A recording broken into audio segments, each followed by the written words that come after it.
শুরু করছি পরম করুণাময় আল্লাহ তাআলার নামে। আশা করি আপনারা সবাই ভালো আছেন।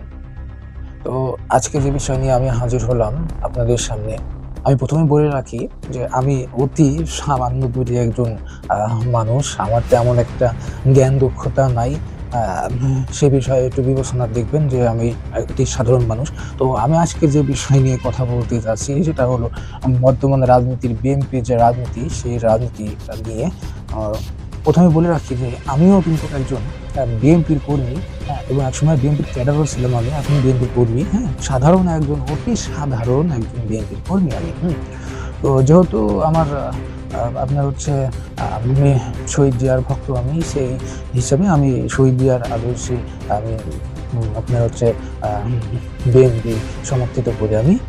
তো বর্তমান যে বিএনপির হালচাল, এটা আমার কাছে মোটেও ভালো লাগছে না। কারণ হচ্ছে বিএনপিতে আপনার বর্তমানে আপনার হচ্ছে ছাত্রলীগ বলেন, তারপরে যুবলীগ বলেন, আম এইগুলো হচ্ছে বর্তমানে ঢুকে পড়েছে। হ্যাঁ? আমার নিজ চোখে কিছু জায়গাতে আমার স্থানীয়ভাবে আমি দেখলাম যে আপনার হচ্ছে আওয়ামী লীগের লোকজন বা বিএনপিতে ঢুকছে, ঢুকে সেরে আ বিভিন্ন রকমভাবে আপনার হচ্ছে বা কি বলে হচ্ছে ঝামেলা সৃষ্টি করছে। এটা কারা করতে দিচ্ছে? হুম? এটা কি আসলেই কি হচ্ছে আপনার বিএনপির জন্য ভালো দিক?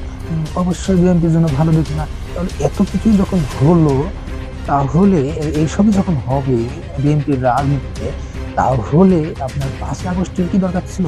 তুমি দেখতেছিল ৫ই আগস্টে এই যে বিজয় দিবস ঘোষণা করা, এই যে স্বাধীনতা, দ্বিতীয় স্বাধীনতা অর্জন করা, আর যদি এই বিএনপির যদি এমনই দুর্দশা হয়, এমনই বিএনপির রাজনীতির প্রতি আওয়ামী লীগ, ছাত্রলীগ যদি ঢুকে তারাই যদি রাজনীতি করে, আমরা কি হয়ে গেলাম? আমাদেরকে কেন মূল্যায়ন করা হচ্ছে না গো? আমাদের মতো যারা ত্যাগী, যারা সাধারণ কর্মী, তাদেরকে আজ বিএনপির রাজনীতিতে মূল্যায়ন নাই তো।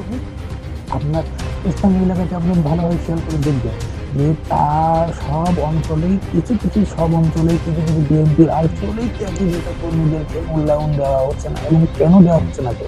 এটা কি আসলে বিএনপির জন্য ভালো দিক? অবশ্যই ভালো দিক নয়। আমার ক্ষুদ্র জ্ঞান থেকে আমি বলছি যে বিএনপির রাজনীতিতে আমার নিজ চোখে দেখা বিভিন্ন জায়গাতে এই মনে করেন যে ছাত্রলীগ, যুবলীগ ঢুইকি আপনার আওয়ামী লীগ ঢুইকি ছেড়ে বিভিন্ন বদনামের সৃষ্টি করছে বিএনপির। তারা হচ্ছে বিএনপির সাথে যোগদান করেছে। তারা বিএনপির ভিতরে ঢুকে যাচ্ছে, ঢুকে যায়। এগুলো কেন করছে এগুলো? আপনারা কি নেতাকর্মীরা চোখে দেখেন না? বিএনপির নেতারা অনেক দোষ আছে। কিছু সবার না, কিছু আপনার স্থানীয় পর্যায়ে বলতে গেলে লোকাল পর্যায়ে যেসব বিএনপির নেতারা আছে, তারা আপনার এই তাদের মাধ্যমেই কিন্তু এরা যাচ্ছে। হ্যাঁ? তাদের মাধ্যমেই কিন্তু বিএনপি যোগদান করছে। বিএনপির ভিতরে ঢুকে যাচ্ছে। ঢুকে যেয়ে আপনার বিএনপি বদনামের সৃষ্টির কাজ করছে। আপনার এই যে মনে করেন যে শেখ হাসিনার যে পতন হলো, তার পতনের পর থেকে শুরু করে এখন পর্যন্ত যা দেখতে পাচ্ছি যে ১ম এর দিক ছিল না, কিন্তু পরবর্তী সময়ে আপনার হচ্ছে বিএনপিতে আপনার ছাত্রলীগ ঢুকবে, হ্যাঁ? কেন বিএনপিতে আপনার যুবলীগ ঢুকবে, আওয়ামী লীগ ঢুকবে? তাদের জন্য কি বিএনপি? শহীদ জিয়ার আদর্শের দল হচ্ছে বিএনপি। তারিক জিয়া বিএনপির ভারপ্রাপ্ত চেয়ারম্যান তারিক জিয়া বারবার বলছেন যে আপনারা নেতাকর্মীরা সাবধান হন এবং এমন কোনো কাজ করি না যাতে বিএনপির রাজনীতি দলের ভাবমূর্তি নষ্ট হয়ে যায়। কিন্তু কিছু রাজনীতি দল করে, তারা নেতাকর্মী আছে লোকাল পর্যায়ে আপনার গ্রাম অঞ্চলে বলেন, লোকাল পর্যায়ে বলেন, সেইগুলো নিয়ে এই অবস্থান হয়ে যাচ্ছে যে বিএনপির রাজনীতিতে, বিএনপির দলের ভিতরে তারা আওয়ামী লীগের লোকজন ঢুকিয়ে এইরকম আপনার হচ্ছে বদনামের সৃষ্টি করছে বিএনপির রাজনীতি। আপনারা কি নেতারা কি চোখে দেখেন না? নাকি চোখে কি বলে হচ্ছে ঝাপসা দেখেন? বুঝতে পারছি না আমি। আপনারা যদি ঠিক না হতে পারেন তাহলে বিএনপির রাজনীতি আজ কোথায় যাবে, হ্যাঁ? আমি দেখলাম যে বিভিন্ন জায়গাতে নতুন কিছু আপনার হচ্ছে বিএনপিতে আইছে, যারা হচ্ছে কখনো রাজনীতি করেনি, কখনো এই বিএনপির রাজনীতি সম্পর্কে কোনো ধারণাই নাই। এক প্রকার বলতে গেলে যে বিএনপির যে রাজনীতির আদর্শ, শহীদ জিয়ার আদর্শ, তারেক জিয়ার যে আদর্শ, তাদের যে নীতি নির্ধারণ, তারা কোনো কিচ্ছু জানে না, এবং তারা শুধুমাত্র ক্ষমতার আধিপত্য দেখানোর জন্য এই যোগদান করছে, এবং যেভাবে হোক তারা হচ্ছে আপনার এগুলো ঢুকি সমস্যার সৃষ্টি করছে দেশের, আপনার হচ্ছে রাজনৈতিক সমস্যার সৃষ্টি করছে, হ্যাঁ? এগুলো করতে থাকলে তো আপনার একসময় দেখা যাচ্ছে যে সমস্যায় মারাত্মকভাবে সমস্যা হয়ে বিএনপি। ভেবে দেখেছেন?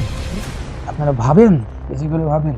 হয়তো আমার কথাগুলো কারো ভালো লাগতে পারে, আবার কারো ভালো নাও লাগতে পারে।